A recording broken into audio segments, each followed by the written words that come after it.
বিয়ে মানেই একটা পবিত্র অনুষ্ঠান, আর সেটা যদি হয় নন বেঙ্গলি ওয়েডিং সেরেমনি তাহলে কেমন হয়? চলো, আজকে তোমাদের সাথে সেটাই শেয়ার করব। এই ওয়েডিং সেরেমনিতে কিরকম ডেকোরেশন যেতে পারে।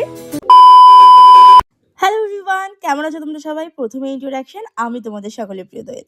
আজ আমি এসেছি একটা বিউটিফুল নন বেঙ্গলি ওয়েডিং ডেকোরেশন কভার করতে। অনেস্টলি বলতে গেলে এন্ট্রি থেকেই পুরো ভাইবটা কিন্তু অন্য লেভেলের ছিল। দেখতে পাচ্ছ, এন্ট্রান্স দ্য ফুললি ফ্লোরাল থিমে ডেকোরেট করা হয়েছে। কালারফুল ফ্লাওয়ার্স ছিল, লাইট ছিল, আর সাবটেল ডিটেলিংগুলো পুরোটাই রয়্যাল ফিল দিচ্ছিল। লিটারেলি একটা ড্রিমি সেট আপ কিন্তু ছিল। চলো, এটা তো কেবল শুরু, এরপরে ভেতরের ডেকোরেশনটা তোমাদের সাথে শেয়ার করি। ভেন্যুতে একটা খুব সুন্দর সেলফি জোন করা হয়েছিল, সেখানে কিন্তু তোমরা চাইলে সেলফিও তুলতে পারবে, আর আমি কিন্তু তুলে নিয়েছিলাম। টেবিল সেট আপ, লাইটিং সবকিছু কিন্তু খুব থটফুলি ডিজাইন করা হয়েছিল। ছোট ছোট ডিটেলসগুলোই এই অ্যাকচুয়ালি পুরো ডেকোরেশনটাকে স্পেশাল করে তোলে। আর তারপরে দেখলাম গ্রুমের বেশ একটা ড্রিমি এন্ট্রি হয়ে গেল। যদিও এটা আমার কাছে ফার্স্ট টাইম কোনো নন বেঙ্গলি ওয়েডিং অ্যাটেন্ড করা, তাই জিনিসগুলো কিন্তু আমার কাছে বেশ নতুন লেগেছে। আর এই যে পুরো ডেকোরেশনটা তোমরা দেখতে পাচ্ছ, যেটা তোমাদের সাথে আমি শেয়ার করছি, সেটা কিন্তু পুরোটাই কভার করেছে লাভলি ফুলঘর। আমি তোমাদেরকে সব রকম ডিটেলস, কন্ট্যাক্ট নাম্বার দিয়ে দিচ্ছি। তোমরা চাইলে তোমাদের ইভেন্টগুলোতে কিন্তু লাভলি ফুলঘরের সাথে কিন্তু কন্ট্যাক্ট করতেই পারো। আর কে না চায় নিজের সেরেমনিতে এরকম পিন্টারেস্টি ড্রিমি ভাইব আনতে?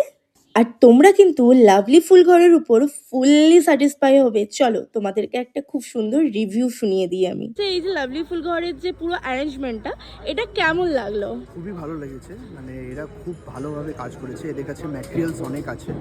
এরা যেটা যেভাবে আমি বলেছি বা যেভাবে আমি ওনাদেরকে বুঝিয়েছি করার জন্য, ওনারা সেইভাবেই একদম করেছে। খুব ভালোভাবে ডেকোরেশন করেছে, অনেক হার্ডওয়ার্ক করেছে। মানে এটা আমি এই ডেকোরেশন দেখে, এগুলো দেখে আমি অনেক খুশি হলাম। মানে আপনারাও একটু ডেকোরেশন আপনারা অবশ্যই ভিডিওটা দেখে নিতে পারবেন, তাহলেই আপনারা একটা এস্টিমেট নিয়ে নিতে পারবেন কি কেমন করেছে। তো আমার বলার থেকে আপনি একটু দেখে নেন, তাহলেই আপনি বুঝতে পেরে যাবেন। লেকিন আমার তরফ থেকে খুব ভালো লেগেছে। আপনি স্যাটিসফাইড তো? আমি একদম ফুললি স্যাটিসফাইড।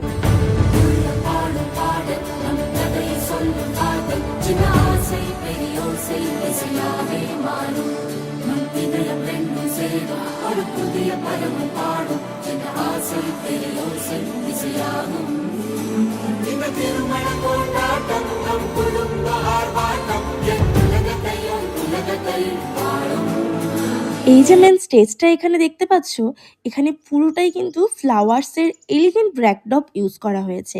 ফটোগ্রাফির জন্য কিন্তু পারফেক্ট স্পট, একদম পিন্টারেস্টি ভাইব বলতে পারো। আর প্রত্যেকটা detailing just wow. So this was today's wedding decor vlog. তারপরে স্টল থেকে অনেক কিছু খাওয়া দাওয়া করলাম, দিন লাস্টে একটা কিন্তু পান খেয়ে বাড়ি চলে আসলাম। আর তোমাদের কেমন লাগলো ডেফিনেটলি কমেন্ট করে জানিও। আর এরকম আরও ভ্লগ দেখতে চাইলে লাইক ফলো করতে কিন্তু ভুলো না। Bye bye.